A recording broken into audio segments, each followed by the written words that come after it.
Assalamualaikum warahmatullahi wabarakatuh. Apa kabar kalian semua? Semoga dalam keadaan yang baik dan sehat. Di video kali ini kita akan membahas tentang ketenagakerjaan di Indonesia. Nanti ada 3 topik yang akan kita bahas di video kali ini. Yang pertama adalah konsep dasar ketenagakerjaan. Yang kedua adalah tujuan pembangunan ketenagakerjaan di Indonesia. Dan yang ketiga tentang permasalahan dan solusi ketenagakerjaan di Indonesia. Langsung saja kita simak video berikut ini.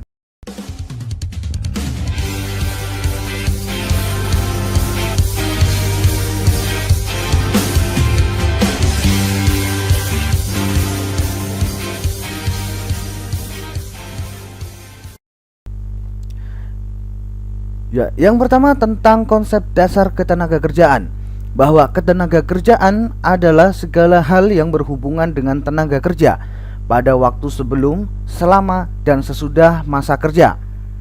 Ada 6 istilah yang akan sering kita bahas mengenai ketenagakerjaan ini. Yang pertama adalah kesempatan kerja, tenaga kerja, pekerja, penduduk bukan usia kerja, angkatan kerja, dan yang terakhir bukan angkatan kerja. Kita akan bahas ini satu persatu. Yang pertama adalah kesempatan kerja. Apa itu kesempatan kerja? Kesempatan kerja adalah peluang atau keadaan yang menunjukkan tersedianya lapangan pekerjaan, sehingga semua orang yang bersedia dan sanggup bekerja dapat memperoleh pekerjaan sesuai dengan keahlian, keterampilan, dan bakatnya masing-masing. Nah, ada 3 faktor yang mempengaruhi kesempatan kerja. Yang pertama adalah pendidikan, pengetahuan, keterampilan, dan keahlian. Kemudian yang kedua adalah usia tenaga kerjanya. Dan yang ketiga adalah permintaan tenaga kerja atau lapangan kerja yang tersedia. Kemudian yang kedua ada istilah tenaga kerja. Tenaga kerja adalah setiap orang yang mampu melakukan pekerjaan guna menghasilkan barang atau jasa, baik untuk memenuhi kebutuhannya sendiri maupun untuk masyarakat, dan merupakan modal bagi bergeraknya perekonomian negara. Tenaga kerja menurut keahliannya dibedakan menjadi 3. Yang pertama adalah tenaga kerja terdidik. Tenaga kerja terdidik yaitu tenaga kerja yang harus menyelesaikan atau menempuh pendidikan terlebih dahulu sebelum memasuki dunia kerja. Sedangkan tenaga kerja terlatih adalah tenaga kerja yang membutuhkan pelatihan dan pengalaman terlebih dahulu sebelum memasuki dunia kerja. Yang terakhir, tenaga kerja tidak terlatih dan tidak terdidik adalah tenaga kerja yang tidak memerlukan pendidikan ataupun pelatihan terlebih dahulu sebelum memasuki dunia kerja. Nah, kemudian ada istilah pekerja. Pekerja adalah setiap orang yang menghasilkan barang atau jasa yang memiliki nilai ekonomis, baik yang menerima gaji ataupun yang bekerja sendiri. Kemudian penduduk bukan usia kerja adalah mereka yang tidak mampu dan tidak mau bekerja meskipun ada permintaan kerja.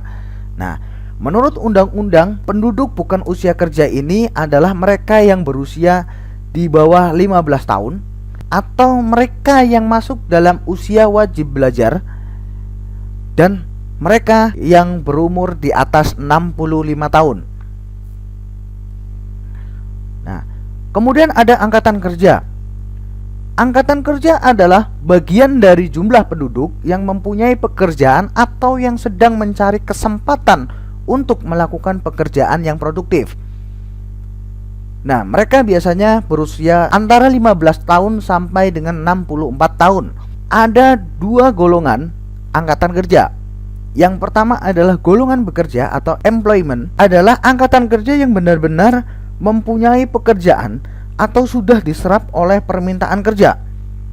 Golongan ini sebenarnya dibagi lagi menjadi 2 golongan, yaitu yang bekerja penuh atau full employment dan yang bekerja tidak penuh atau setengah menganggur. Nah, kemudian golongan yang kedua ada golongan pengangguran atau unemployment.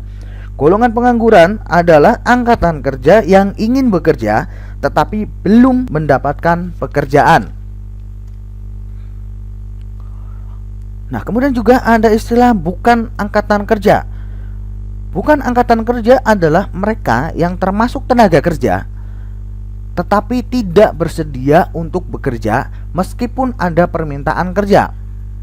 Nah, ini contohnya adalah anak sekolah atau mahasiswa dan juga ibu rumah tangga. Nah, kemudian tujuan pembangunan ketenagakerjaan di Indonesia. Yang pertama adalah memberdayakan dan mendayagunakan tenaga kerja secara optimal dan manusiawi. Yang kedua, mewujudkan pemerataan kesempatan kerja dan penyediaan tenaga kerja yang sesuai dengan kebutuhan pembangunan nasional dan daerah. Dan yang ketiga, memberikan perlindungan kepada tenaga kerja dalam mewujudkan kesejahteraan. Dan yang terakhir, meningkatkan kesejahteraan tenaga kerja dan keluarganya. Nah, kemudian permasalahan ketenaga kerjaan di Indonesia. Yang pertama adalah jumlah angkatan kerja yang sangat besar. Besarnya angkatan kerja yang ada di Indonesia tidak mampu diserap semuanya oleh kesempatan kerja yang ada, karena tidak berimbangnya jumlah angkatan kerja yang ada dengan ketersediaan kesempatan kerja. Hal ini merupakan pokok yang menyebabkan terhambatnya penyelenggaraan pembangunan ekonomi. Oleh karena itu, salah satu solusi mengatasi angkatan kerja yang besar ini bisa saja dengan menerapkan sistem KB atau keluarga berencana. KB ini bisa menekan tingginya pengangguran yang dikarenakan tingginya angkatan kerja yang tidak diiringi dengan lowongan kerja. Nah, kemudian permasalahan yang kedua adalah kualitas tenaga kerja relatif rendah. Kualitas tenaga kerja yang rendah ini disebabkan karena tingkat pendidikan penduduk yang rendah pula atau belum memadai dengan jenis pekerjaan yang tersedia. Tidak saja disebabkan banyaknya usia putus sekolah, namun juga disebabkan oleh rendahnya mutu pendidikan sehingga tenaga kerja tidak mampu menyerap atau menguasai ilmu pengetahuan dan teknologi. Nah, rendahnya kualitas tenaga kerja akan berpengaruh pada tingkat produktivitas yang ujung-ujungnya menyebabkan proses produksi yang tidak efisien. Hal ini bisa kita lihat dari beberapa produk Indonesia yang tidak mampu bersaing dengan produk luar, terutama barang-barang yang dihasilkan negara-negara maju. Bukan karena sedikitnya modal, tapi sebaliknya, biaya produksinya tinggi tetapi hasil produksinya rendah. Nah, untuk mengatasi masalah rendahnya kualitas tenaga kerja ini dapat dilakukan dengan berbagai macam cara. Misalkan, melakukan pelatihan kerja di luar jam sekolah, sehingga dalam pelatihan tersebut akan dihadapkan beginilah dunia kerja yang akan dia hadapi ketika telah lulus nanti. Nah, kemudian program pemagangan. Disinilah mereka akan mempraktikkan apa saja ilmu yang sudah mereka dapatkan selama di bangku sekolah. Jadi mereka akan terbiasa. Kemudian peningkatan pendidikan. Nah, meningkatkan kualitas pendidikan masyarakat yang tidak mampu bersekolah melalui pelatihan kewirausahaan. Kemudian pemberian modal sehingga mereka terpacu untuk berwirausaha. Dan kemudian ada perbaikan upah. Membenahi upah dan gaji tenaga kerja sehingga para pekerja akan termotivasi untuk meningkatkan etos kerjanya. Setidaknya pekerjaan yang dia lakukan setimpal dengan apa yang mereka peroleh. Nah, kemudian permasalahan yang ketiga adalah persebaran tenaga kerja yang tidak merata. Luasnya wilayah dan banyaknya kepulauan di Indonesia serta terkonsentrasinya penduduk di Pulau Jawa juga merupakan penyebab timbulnya permasalahan ketenaga kerjaan di Indonesia. Nah, kondisi geografis Indonesia ini mengakibatkan persebaran penduduk tidak merata. Daerah-daerah luas di Indonesia kekurangan penduduk, sementara di Pulau Jawa kelebihan penduduk. Banyaknya penduduk di Pulau Jawa ini dapat meningkatkan investasi di pulau tersebut. Berbagai usaha didirikan namun tetap tidak mampu untuk menekan jumlah pengangguran. Karena Pulau Jawa, terutama kota-kota besar, sudah menjadi daya tarik bagi pencari kerja dari luar Pulau Jawa. Padahal daerah di luar Pulau Jawa memiliki potensi alam yang melimpah dan belum diolah secara optimal. Untuk pemecahan masalah ini, pemerintah juga telah mengeluarkan beberapa kebijakan dalam rangka pemerataan persebaran tenaga kerja. Contohnya, seperti program transmigrasi. Kemudian ada program pemberdayaan tenaga kerja yang ada di daerah tersebut dengan membekali usaha yang ada kemudian dikembangkan sehingga bisa menyerap tenaga kerja yang banyak. Nah, kemudian juga bisa dengan mengembangkan sektor unggulan pada daerah tersebut. Nah, kemudian permasalahan yang keempat adalah kesempatan kerja yang masih terbatas. Berbagai sektor pekerjaan yang tersedia baik di bidang agraris, ekstraktif, industri, perdagangan, dan jasa tidak mampu menampung besarnya jumlah angkatan kerja yang ada. Ketersediaan kesempatan kerja di bidang-bidang tersebut sangat terbatas bila dibandingkan dengan jumlah angkatan kerja yang besar. Mereka sulit untuk mendapatkan pekerjaan sehingga tingkat kesejahteraan hidup mereka rendah. Nah, untuk mengatasi terbatasnya kesempatan atau peluang kerja ini dapat dilakukan dengan cara mengembangkan industri padat karya yang mampu menyerap tenaga kerja yang besar. Hal ini dapat dilakukan dengan cara meningkatkan penanaman modal dalam negeri. Usaha lainnya yang dapat dilakukan untuk mengatasi masalah terbatasnya lapangan kerja ini adalah dengan pengembangan pekerjaan umum, seperti pengadaan proyek pembangunan jalan, pembuatan saluran air, irigasi, pembuatan jembatan, atau perbaikan jalan. Nah, kemudian permasalahan yang kelima adalah meningkatnya pengangguran. Muara dari permasalahan ketenagakerjaan ini adalah semakin tingginya tingkat pengangguran.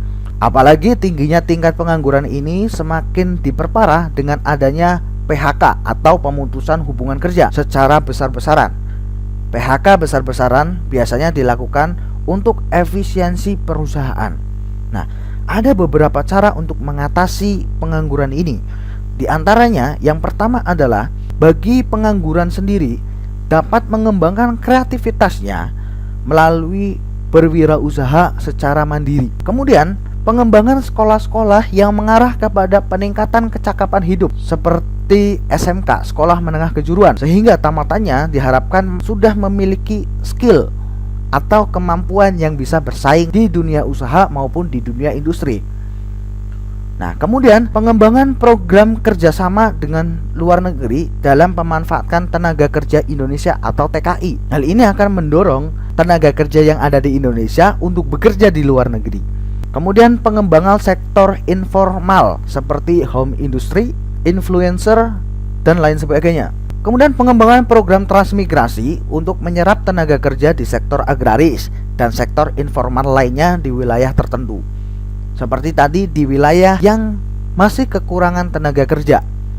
Nah, kemudian perluasan kesempatan kerja misalkan melalui pembukaan industri padat karya di wilayah yang banyak mengalami pengangguran. Kemudian peningkatkan investasi baik yang bersifat pengembangan maupun investasi melalui pendirian usaha-usaha baru yang dapat menyerap tenaga kerja. Kemudian juga ada dengan pembukaan proyek-proyek umum. Hal ini bisa dilakukan oleh pemerintah seperti pembangunan jalan raya, jembatan, dan lain sebagainya. Ada juga dengan mengadakan pendidikan dan pelatihan yang bersifat praktis, sehingga seseorang tidak harus menunggu kesempatan kerja yang tidak sebanding dengan para pencari kerja, melainkan ia sendiri mengembangkan usaha sendiri yang menjadikannya bisa memperoleh pekerjaan dan pendapatan sendiri. Nah, demikian yang bisa saya sampaikan. Semoga video ini bisa bermanfaat untuk kalian semua. Sampai jumpa di video selanjutnya. Sekian dari saya. Assalamualaikum warahmatullahi wabarakatuh.